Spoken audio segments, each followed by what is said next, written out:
निकल चुकी है। बस हम दोनों ही रह गए हैं। जल्दी चलो वरना देर हो गई तो शाम तक पेट पकड़कर बैठना पड़ेगा। लोटा पार्टी? मैं कुछ समझी नहीं दीदी। अरे हल्का नहीं होने जाना क्या? मुझे तो बहुत जोरों की लगी है। ये ले अपना लोटा पकड़, बाकी बातें रास्ते में कर लेना। देखा शहर में रहती थी। दीपा की शादी के बाद वो उससे मिलने गांव आई थी, पर वो यहाँ आकर कितनी बड़ी मुसीबत में फंसने जा रही है उसे ही अंदाजा भी नहीं था। देखा हाथ में लोटा पकड़े दीपा के साथ जंगल की ओर चल पड़ती है। दीपा, ये कौन लड़की है तेरे साथ? चाची, ये मेरी बहन है, शहर में रहती है, कल रात ही गाँव आई है। अच्छा अच्छा ठीक है, इसे समझा दो कि अच्छे से हल्की हो लेगी, नहीं तो शाम तक इसे खाने पीने में परेशानी होगी। अब बहन के घर आई है, यहाँ अच्छे से निपट लेगी तो आराम से बहन के हाथों के पूरी पकवान खा पाएगी। मैं तो यहीं बैठ जाती हूँ, ये जगह साफ है। दीदी, ये सब औरतें खुले में शौच कर रही हैं, ये लोग अपने घरों में शौच क्यों नहीं जाती? गांव के घरों में शौचालय नहीं होता। हम सब गांव की औरतें सुबह शाम लोटा पार्टी के लिए जंगल आती हैं। तो मेरे साथ घर चल, मैं तुझे समझाती हूँ।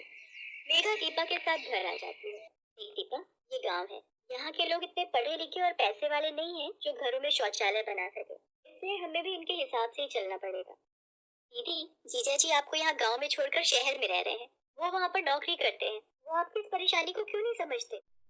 अरे तू छोड़ इन सब बातों को, और माँ बाबूजी के सामने ये बात बिल्कुल भी मत बोलना।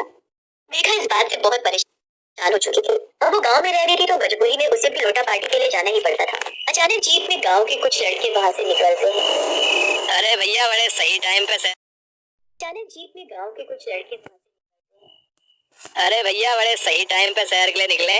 यहाँ तो लोटा पार्टी चल रही है। अरे निपट ली हो या हम मदद करें? अरे ठीक से दिखाई नहीं दे रहा, गाड़ी की लाइट जरा जंगल की ओर कर। सर मुंह ढक लो, ये गुंडे बदमाश जानबूझकर इसी समय यहाँ आते हैं ताकि हम औरतों को शौच करते हुए देख सकें।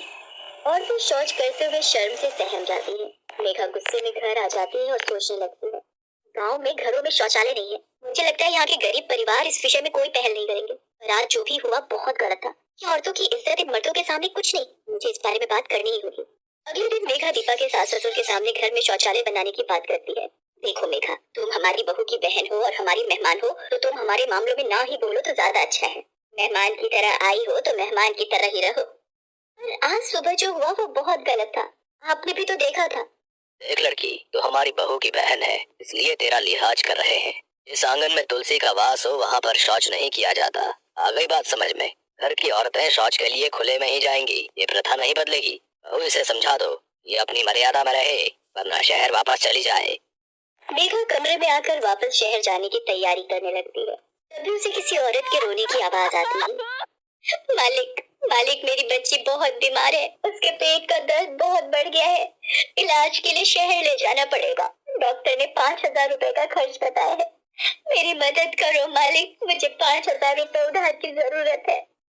तुम सब औरतों से मैंने कितनी बार कहा है सुबह 5 बजे लड़कियों को बोल दिया करो कि नींद को छोड़कर हल्की होने जंगल में चली जाए, पर तुम मानती कब हो? अब आ गई ना मुसीबत, तेरी लड़की सुबह ही निपटने जंगल चली जाती तो तेरा ये खर्चा बच जाता। कब तक लौटा पाएगी ये 5,000 रुपए? मालिक आप चिंता मत करो, मैं खेती का काम ज्यादा करके आपके सारे पैसे चुका दूंगी। बड़ी मेहरबानी मालिक। ये सब क्या हो रहा है?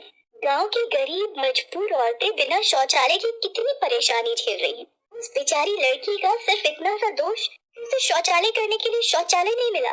इन गरीब औरतों और लड़कियों को इतना दुख झेलना पड़ता है। जब तक सुबह नहीं होगी तब तक रात में अंधेरा नहीं गिरेगा। जब तक रात में अंधेरा नहीं गिरेगा ये शौच के लिए नहीं जा सकती।